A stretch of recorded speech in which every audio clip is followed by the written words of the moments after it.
I'm with the progenitor of LumumbaSpeaks.com, a Black empowerment initiative where we believe we could gain a competitive advantage by always betting on Black. Back once again, as you all know, every now and then we do a Black Week in Review video where we kind of talk about some of the pertinent issues in the Black community that have transpired for the past week. Before we get started, make sure you hit the subscribe button, make sure you hit the like button, thumbs up, thumbs up, thumbs up.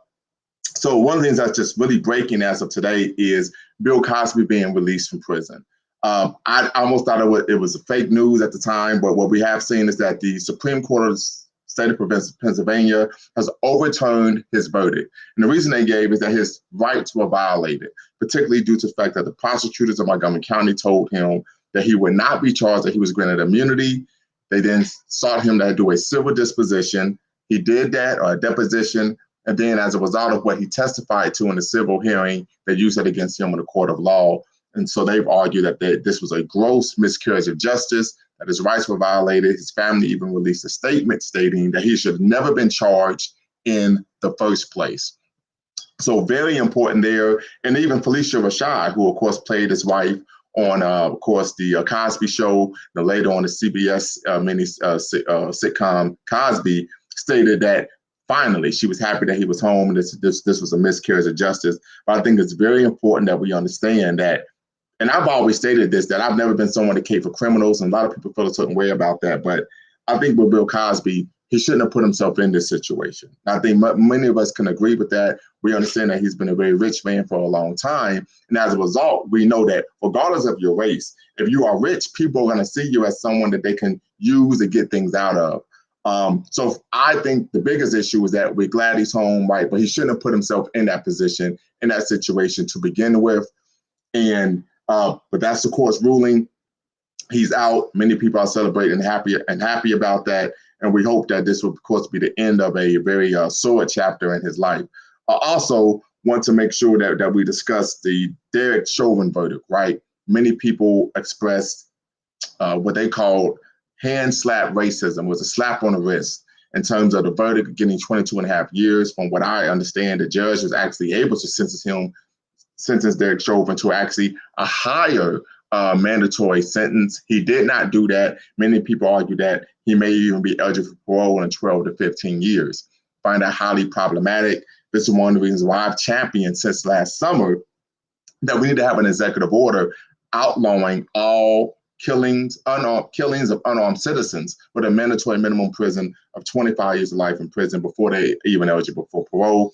We see the situation in Dallas, Texas with Amber Geiger. She only received, 10 years, and I think is even eligible for at 5. And according to some estimates and some people, they're arguing that she's even able to get a early judicial release after 2.5 years. So this is why we need to have some uniformity regarding law enforcement, right? And this is why police reform is a huge issue in the Black community. I think they even looked at some of the exit polls at the late 2020 presidential election. And what they found was that the number one issue amongst Black voters, we're not talking about minority voters or people of color voters or anything like that, Black voters, is the issue of police reform. And I state this is very important because I had a conversation with a young man, and he was telling me only 1% of course, Black people are killed by the police. Only 1% of killings of Black people are at the hands of law enforcement. I said this is true, but I said you have to understand, because he was pushing one of right-wing conservative talking points. But I said one of the things that you have to understand is that when we talk about reforming policing, it isn't just police killing people, it's also police brutality. It's also over-policing, right? Unfortunately, we know if you look at the Department of Justice, their investigation of the city of Baltimore's policing tactics, the city of Ferguson, Missouri, and what they found, at least in Ferguson, Missouri, we could just use that as an example, is the city was in the red, right? They were in debt. City council conspired with the police department of Ferguson, Missouri, and said the way we could get out of debt is by excessively taxing, ticketing, and arresting our Black citizens.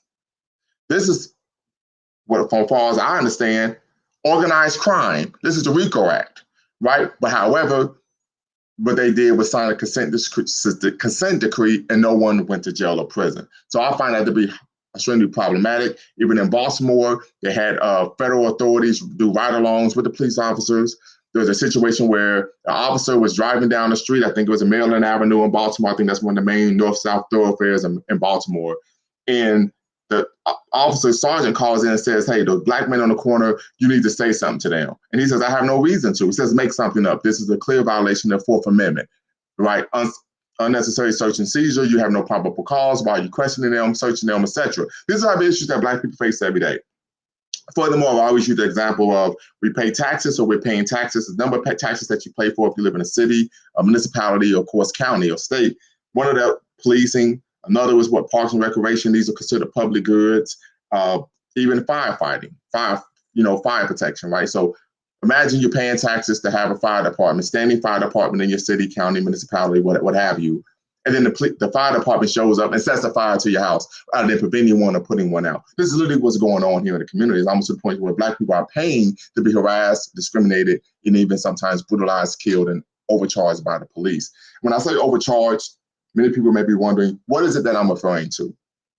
So I would say, rhetorically, I'm so glad you asked, right? But the issue is oftentimes when someone's charged with a crime, they're overcharged by the prosecutor's office as a way of getting them to plead to the actual charge that they should have been charged with. So I'll give you an example.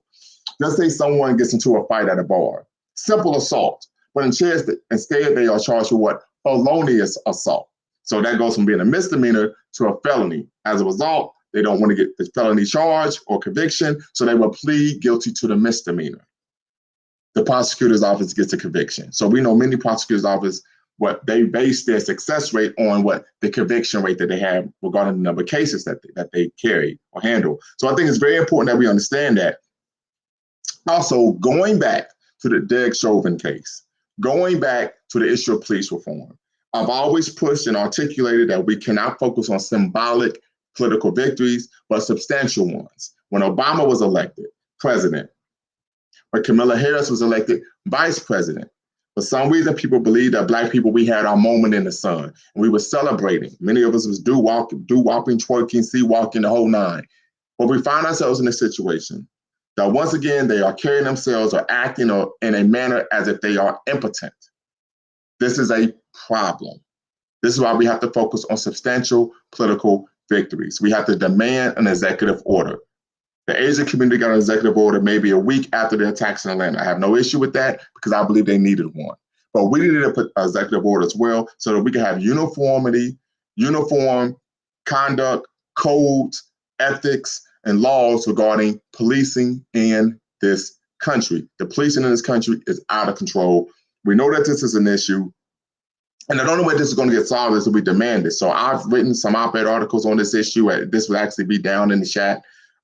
In the link, I've written a local governor, written a congressman, state senators. We have to really push this at a holistic level, at a community-wide level, to have an executive order that outlaws all killings of unarmed citizens and makes it a federal crime. Federal crime, not local or state. We know why this is an issue because typically at the local level, but the jury will acquit. At the state level, jury will acquit. But at the federal level, the jury is mixed racially, is diverse, is a diverse pool, and that way those type of things can happen. But once again, I think the only way we're going to solve this problem is to have an executive order. So we really have to put the pressure on so-called Uncle Joe to make sure that this is reality. But that's all for today. Make sure you hit the subscribe and like button.